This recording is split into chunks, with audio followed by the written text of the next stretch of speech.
Yo guys, Ponchi here, and today I'm going to show you how to use your Roland SPD-SX as a MIDI controller with something like Ableton Live.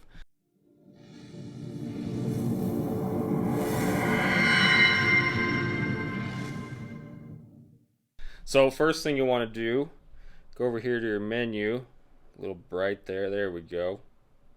So you want to go to your setup, go ahead and press enter.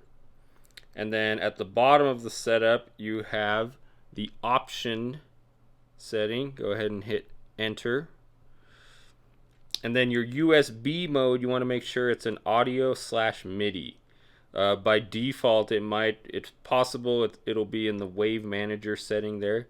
So you want to go ahead and press the plus button and move it over to audio/MIDI.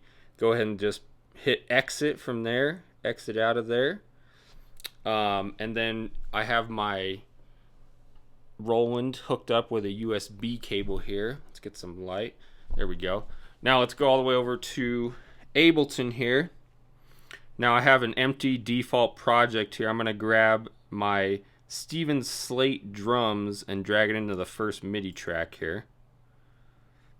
So that'll bring this up. Now it's totally fine if you guys don't have this exact drum library, because you can set it on anything. You can use it with any kit. So with the Steven Slate one, it has a mapping section here, and over here are all the different drum hits listed, and then on the left here is kind of a keyboard looking thing with notes and every single MIDI CC note. So by default, it seems like the Roland SPD-SX, the pads are in the 60s for some reason. So what you're going to want to do is in here you can use this MIDI learn setting. So like say I want to use this ride edge here. You can hear the ride. I'm going to hit MIDI learn.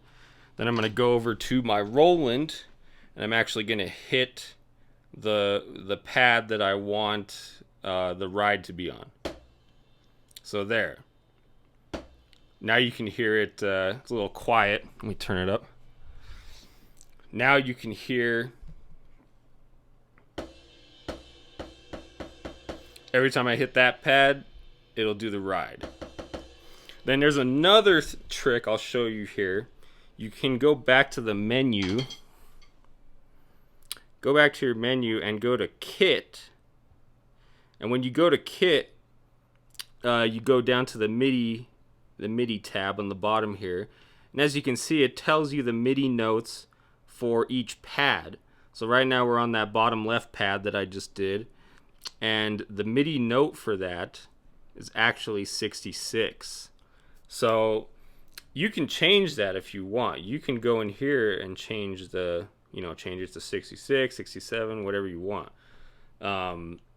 So it just depends on how, which DAW you're using, which kit you're using.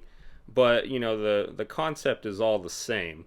You want to basically match up the MIDI notes for each pad on here to the MIDI notes over here on Ableton.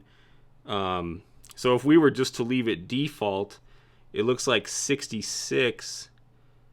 Well, I changed it already, but like 67, for example, would be the hi-hat tip closed sound. So that's basically how you would set everything.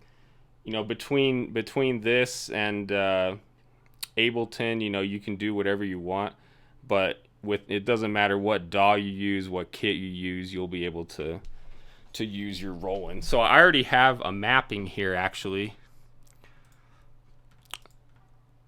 So let's see, I'm going to pull up my Roland SPD-SX. So now if you come over here, I already have my hits all mapped out. Got my kick, snare, hi-hat, 3 toms. Got a, let's see, I got a ride in the middle here. I got a crash over here. And then I got a China right here. So this is a really good way to just lay down beats super quickly when you're composing. You know, you can use this to record for real as well, but this is a great way to lay down some quick beats when you're composing. You're just trying to come up with some loops and stuff, you know. But yeah, that'll do it. So if you guys have any questions, feel free to leave a question below in the comments, and yeah, you have a good one.